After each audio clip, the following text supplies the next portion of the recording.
It was the winter of 1985. The air was cold, not just because of the snow, but because of what he had just lost. Amir was just 12, alone in a world that had already forgotten him. The world kept moving. People walked by in a hurry, but no one stopped to ask what he had lost. Amir's parents died in a train accident, and all that remained was a letter his father wrote the night before. A letter filled with words Amir would never get to hear. The only family he had left were strangers, and a letter he couldn't fully understand yet. His father's last words spoke of hope, of dreams bigger than life itself. But how could a 12-year-old boy keep such a promise alone? My dearest Amir, if you're reading this, something has gone terribly wrong. But promise me, no matter what happens, never stop fighting for your dreams. His father believed in him even when the world didn't. But now, Amir had to figure out how to honor a promise he didn't fully understand. The orphanage wasn't a home. It was just a place to survive. Days were long and cold, and Amir learned early that no one cared enough to help. He scrubbed floors, cleaned toilets, and ate the scraps the others didn't want. Every day felt like an eternity. But it wasn't the hunger that hurt the most. It was the loneliness.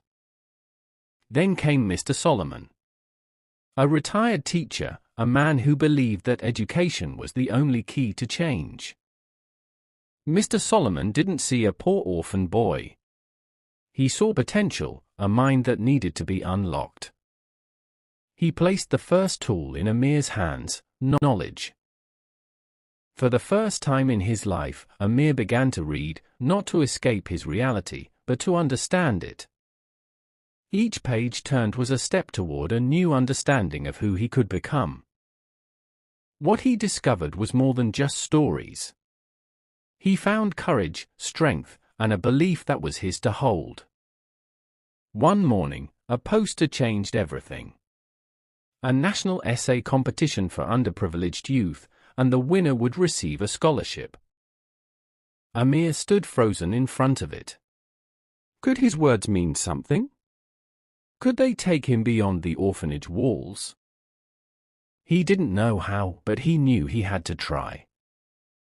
The moment he told others he would enter, they laughed. You?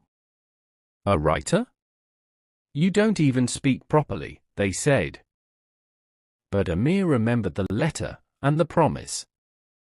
He didn't write with fancy words. He wrote with truth. He poured every drop of pain, loss, and hope into that paper. His hand cramped. His eyes burned. But he didn't stop. He walked for kilometers to the post office. Every step was filled with fear and faith. He didn't know if they would read it. But he knew he had written it with everything he had. Sometimes, we send our dreams out into the world, not knowing if they'll ever come back. Days turned into weeks. Hope began to fade. Until one morning, the postman stopped. His heart raced. This was it. Rejection broke him. Not because he lost, but because he believed it was his only chance. He stopped reading. Stopped writing. Stopped dreaming. The fire that had once burned so brightly flickered out. But Mr. Solomon hadn't forgotten him. Do you know how many great people were rejected before they were accepted? He asked. You lost one letter.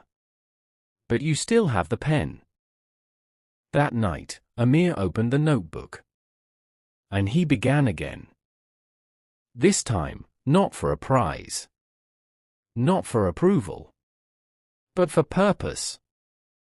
Year after year, he kept going. He wrote through failures, hunger, and loneliness. At 21, Amir held something in his hands he once thought impossible, his first published book. It wasn't a bestseller. But it was honest. raw, real. And sometimes, the smallest rooms echo the loudest truths. 15 years later, Amir was no longer just a writer. He was a builder of dreams. He had opened 5 schools across rural areas, all funded by his books and speeches. Dear Amir, sir, your book saved my life. I thought I was alone, until I read your story. And just like that, the circle completed itself. One boy's pain had become another boy's power. And that's how stories live. Through hearts they've never met, across time. Amir was once a forgotten boy at a train station. But he left behind a legacy that could never be erased. His story became a bridge, from pain to power, from despair to dreams. Sometimes, the strongest legacies begin in silence, with a letter, unread, but never unloved.